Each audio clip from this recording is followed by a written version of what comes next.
ചില ആളുകളോട് എനിക്ക് പുച്ഛം മാത്രമാണ് എന്ന് പറയുമ്പോൾ സ്വന്തം വീട്ടിൽ ജോലി ചെയ്യുന്ന ആൾക്കാർക്ക് വേണ്ടത്ര സാഹചര്യങ്ങളും സഹായങ്ങളും ആവശ്യ വസ്തുക്കളും നൽകാത്ത എല്ലാവരോടും എനിക്ക് പുച്ഛം മാത്രമാണ്. ഒന്നുമില്ലെങ്കിലും അവനൊരു മനുഷ്യനാണ്, ആ ഒരു മാനുഷിക പരിഗണനയെങ്കിലും അവർക്ക് കൊടുക്കണം.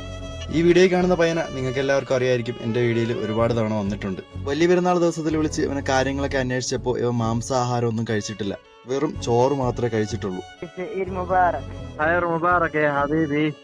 ايش اكل؟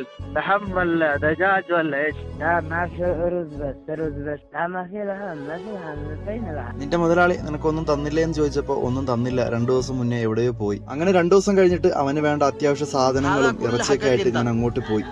يا لا لا لا لا لا كل حقك انت والله حقك انت كله.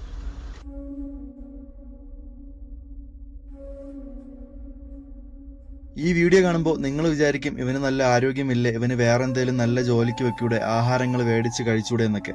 ഇതിനൊന്നും സൗകര്യമില്ലാത്ത ഒരു സ്ഥലത്താണ് ഇവൻ നിൽക്കുന്നത്. പക്ഷേ ഇവന്റെ മുതലാളി വിചാരിച്ചാൽ ഇവൻ എല്ലാ സൗകര്യങ്ങളും അവിടെ എത്തും. മനുഷ്യനെ മനസ്സിലാക്കാൻ കഴിയാത്ത വർഗത്തിൽപ്പെട്ട ആളായിരിക്കണം ഇവന്റെ മുതലാളി. ഈ കാണുന്ന സാധനങ്ങളെല്ലാം നിനക്കുള്ളതാണെന്ന് പറഞ്ഞപ്പോൾ അവന്റെ സന്തോഷമൊക്കെ കാണണമായിരുന്നു.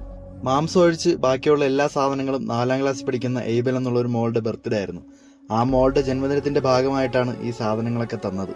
മോൾ ഈ വീഡിയോ കാണുന്നുണ്ടെങ്കിൽ ചേട്ടനോട് ഒന്ന് ക്ഷമിക്കണം, മോളുടെ ബർത്ത്ഡേ ഡേറ്റിന് ചേട്ടന് വീഡിയോ ഇടാൻ കഴിഞ്ഞില്ല. സാധനങ്ങളൊക്കെ കിട്ടിയപ്പോഴും അവന്റെ മനസ്സിലുള്ള സന്തോഷം ചെറുതായിരുന്നില്ല. മുഖത്തെവിടെയോ ചെറിയൊരു സങ്കടവും അവനുള്ളിലുണ്ട്. തന്റെ അടിമയുടെ കഷ്ടപ്പെടുമ്പോൾ ആ യജമാനൻ എവിടെയോ അടിച്ചു പൊളിക്കുകയാണ്. യജമാനൻ സന്തോഷിക്കട്ടെ, അടിച്ചു പൊളിക്കട്ടെ. എന്നിരുന്നാൽ തന്നെയും ഇവന്റെ കാര്യങ്ങളൊക്കെ അദ്ദേഹത്തിന് നോക്കാമല്ലോ.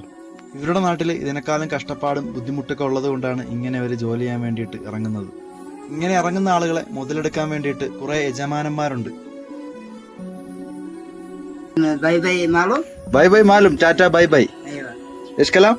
باي باي مع السلامه. مع السلامة. ايوه شكرا. ഇന്ത്യ ما يجي كيرلا؟ كرة اه ما في كرة. يجي ولا ما يجي؟ زياد يجي زياد يجي. كله جبته. അവിടെ നിന്ന് കാര്യങ്ങളൊക്കെ പറഞ്ഞിറങ്ങുന്ന സമയത്ത് ഞാൻ അവനിലൊരു കാര്യം ശ്രദ്ധിച്ചു. ആ ഒരു കാഴ്ച എന്നെ വല്ലാണ്ട് വിഷമിപ്പിച്ചു. അത് നമുക്ക് അടുത്ത വീഡിയോ കാണാം.